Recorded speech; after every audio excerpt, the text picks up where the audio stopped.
First walked in martial arts as a 12-year-old into judo at Leighton Baths. Went through the Japanese systems, trying to find a system that was combative in its element. Back in those days you didn't have the internet, so you had to go word of mouth and travel around. I first walked into my Southern Mantis class in the late 90s, coming from Wing Chun, and it just was me. The moment I walked in, the bashing of the pads, the bags, the smell of people training really, really hard, I knew this was the system that I was looking for. It was both traditional but had a combative element to it. At that time, that was in the Steelwire Mantis system, and that was Tony Long. And in those days, it was at London Bridge, and it was a huge. It was the atmosphere of the Shaolin monastery. So it was dark, it was dingy, it was cold. You trained hard and you kept warm that way. But because of that, it had that feel of being back in China. And in those days, everyone had the mindset of wanting to train hard. The aggression, seen many systems, dabbled a lot. Also bear in mind, I was a youngster, you know, first starting off, and as you go through adulthood and everything, your mind changes, your physicality changes. So as a young adult going into there, it really was the physical element of it. It was the power and the aggression, and the continuous of moving forward all the time for attacking. But that's what it was. You came in, you trained really, really hard. Everything was in its hundreds. You know, people had injuries out of default, and even having the medicine put on was painful. So everything was just an experience of, if you don't like violence, then don't be in a violent world. And it was the best thing for me, for the industry that I was involved with in the security industry and all that. It was the one thing that I said, this will give me the equipment I needed if I got into trouble to keep me safe. And that's what attracted to me, and that's what's kept on attracting me. You know, when you walked into training, people weren't stopping a punch 10 foot away from you. The punch felt like it was coming to your nose and you needed to do something, and if you didn't do something, say you got hit, but if you got hit, that was part of the training. It wasn't stop, get first aid. It was like, we'll do that later, let's carry on. Everyone in there had one attitude, and that's let's just growl, let's fight, let's get on with the techniques, and let's push the techniques to the limits. Let's get so close to we can to reality as you can, and that's the ethos I take to this day. I don't necessarily make a great teacher for money, because my ethos is, well, this is the way it's going to be. It's going to be hundreds and hundreds of techniques, going to be pain, but that's the learning curve. That's what we're going to go through. You do all basics. You start basics off in a traditional format, line format, boom, boom, boom, knock out your basics, all your stance work. Your horse stance was always there for what seemed like hours. Your legs would be shaking like mad. Then you come on to pads, so you do long range techniques for Hung Gar, and then you do your Southern Mantis techniques. Lots of Chai Sao, lots of body conditioning, and the main emphasis in that day was you've got to get your body strong. And so as a beginner, that's what you're going to do. You're going to get your body strong into a martial arts way. Lots of Mantis push-ups, which is a special kind of push-up, through that physicality, through that training, and the mental toughness. You wasn't allowed to give up. People would shout at you, people would scream at you, and you've got to keep driving. Yeah, Michael Allrod, who's a legend to me, and Tony Clements up in Birmingham. These are the sort of people that, you know, I mean, Michael to this day is the epitome of true martial artists, continuously training hard.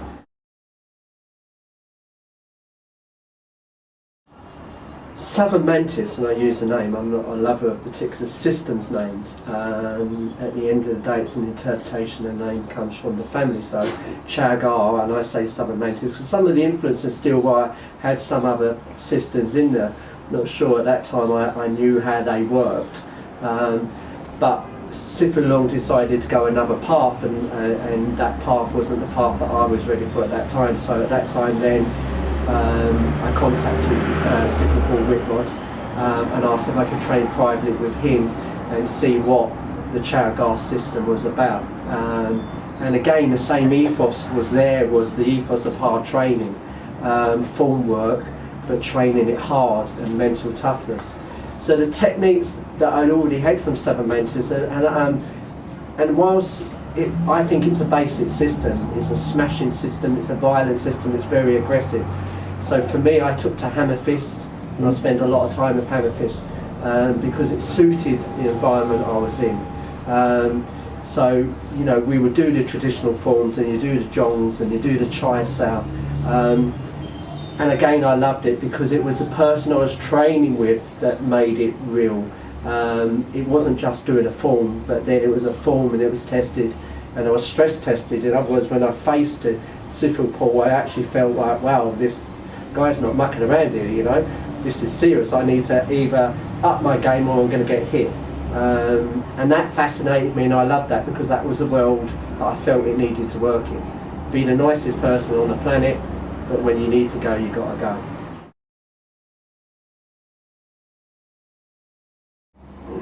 You know, I looked at the forms and I started giving myself some questions, and some of the questions was, if the Grandmaster said that the form is the seed of the system and that's what you must practice because it has all the answers, and through training those answers will show themselves, if we believe that, that's what I want to do, and I want to look for the answers. But the second question that they always said, and my understanding was from traditional martial arts in those days, was, well, the masters were worried about other people stealing the answers, so the forms were, the secrets of form were hidden. So my question is if they were hidden, why am I still practicing in that format? Because I actually want the secrets. So why am I still practicing the format that was done because someone's watching me? Then they won't be able to tell the answer. I want to know what I do in a closed door and fight with it. So that made me question it, and that made me look at the forms and say, well, what are these secrets? I always believed and always remember being told first form was the most basic, but also the most advanced. So for me, I wondered why that was. What was they trying to say to me about being so advanced? And Mantis to me is a combative fighting system. So if it's a combative fighting system, how does that work? How can I take that from this environment and use it when I'm in trouble? So I asked the questions. Apart from extremely talented and experienced Mantis guys that gave me answers training hard, I went out and I looked at people that worked in an industry where violence was part of their world, and saw the questions they asked and see how they fitted in. It led me to Combatives, it led me to World War II Combatives and the Fairbairn systems, and he was the modern day founder of the SAS, if you like. And when I went into their class, they used Chow Gar, they hammer fist, they used palms, tearing, everything that I used, but what they did with it is they stress tested it. They actually said, let's find a way of putting these techniques together and stress test them. There was nothing set in stone, you don't have to do it this way, you've got a toolbox. But these are the key techniques. Instead of having lots of forms, hundreds of techniques, it was, these are the key techniques that we're going to use under gross motor stress, and they work. And I was happy because I could do them anyway. Their Gar Choi, their hammer fist was nothing like our hammer fist for Mantis. I'm like, no mate, this is a hammer fist, you need to see this. Especially from a short distance, they were so big, but skill comes later on. And I wanted my students to be able to have, after 6 months, to be confident when it hit the fan that they could move forward with it. The skill can come later on. Huge, yeah, huge. Sifu Paul, I remember a session with Sifu Paul, and you know, and I'm not knocking any other trainers. Every trainer has been a highlight to me, and I have so much respect for them. But I remember Sifu Paul saying to me, well, if it doesn't work on pads, it might not really work for real, because pads represent a part of the body, you know, and I've tried different elements to try to keep us safe, but it is hard to adapt to the pad holder also has to think as an attacker. I see a lot of people hold the pad just like this, and that's not the way. You have to hold the pad as if you're in a defensive mood, so you can understand the nature of that attack. So we also have to teach you how to hold the pad in the correct method, as if it was a head there and it was a body shot there. But what they allow us to do is feel the energy and then feel a technique. Would the technique work in that format? Because if it doesn't, whilst it may work on a bag, on a pad where someone can move with pad and move their body as well, it starts opens up a technique to see what's real and what's not. So I train 90% pad work. The bag and the heavy bag is really important for the power, and all the other equipment that we come is for power. But if you've got someone with you, train pads. The Jongs are good, Chow Gar is good, and we'll talk about it as we go on. But how do you use Chow Gar to fight? And you know, if I'm spending hours doing Chow Gar, I'm spending hours doing a Jong, I'm spending hours to do a form, fantastic. But how do I use it to fight? I need to fight with it. I'm not doing this for the health aspect, I'm not doing this to make myself a better religious person, I'm doing it because it's a martial art. Okay, so if I'm going to spend hours doing that, I need to know I can fight with it. If not, then maybe I should be doing something different. And you know, some of the scriptures tell us, you know, whatever training you do, it must be near to the element of the art that you're going to do. So if I'm doing a Jong, I need to fight with a Jong. Otherwise, why have I used that energy? So that critically is where we go on pads, and then we see where the power that Chow Gar gives us to hold someone off gives us that added strength that people don't do. A lot of people don't have strength that's out further away from their limbs. There's strength close in, so if their body weight is big, then close in they're going to be strong. But once their limbs are going out, they're weaker because they've never trained a strength like that. They built it up in the gym, but they've never just stood there with the metal bar holding your arms out. To me, that's holding someone off to stop them getting close, because I need to control them, not they control me. So a lot of what we do, the barging, the holding off, the bow Jong is a bow Jong, but it's a palm to keep you away while I can come in. So all this, the questions I said is, can I make them combative? Can I be aggressive? And if you don't talk aggressive, when it comes to a fight, you can't necessarily be aggressive. So the conversations have to be quite aggressive to get that saliva and get someone, let's make this work.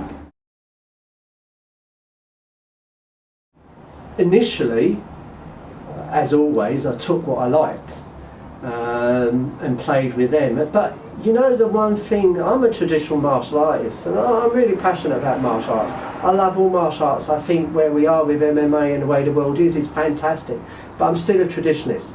And what I want Southern Mantis to be in the 21st century. I don't want to say I'm doing my own system. I do Southern Mantis. Okay, so I didn't want to lie when I broke the form standard. I didn't want to add techniques in there that someone said that's not in form. I know, but it works. There are elements where you have to take slightly from another form because that's got the techniques in that keep people off. So I started then from the beginning. I started from closing down, foot goes back, what do we do? And I took each technique, but as I said before, you have to finish somewhere before you have to go to another fighting technique, which is taking them down to the ground when they go down. So it would be 6 or 7 techniques and then stop it there. Then take another section and use it as, it can be either offensive, attacking, or it can be defensive. It really is up to what's going on in front of you at that time. But I don't have techniques for defence and I don't have techniques for attack. They're all the same, depends on where the person is. So I have taken sections and I've gone, this section does this section does that. Most important thing is developing your tools. And all combinations are there to give you an idea and spark an interest.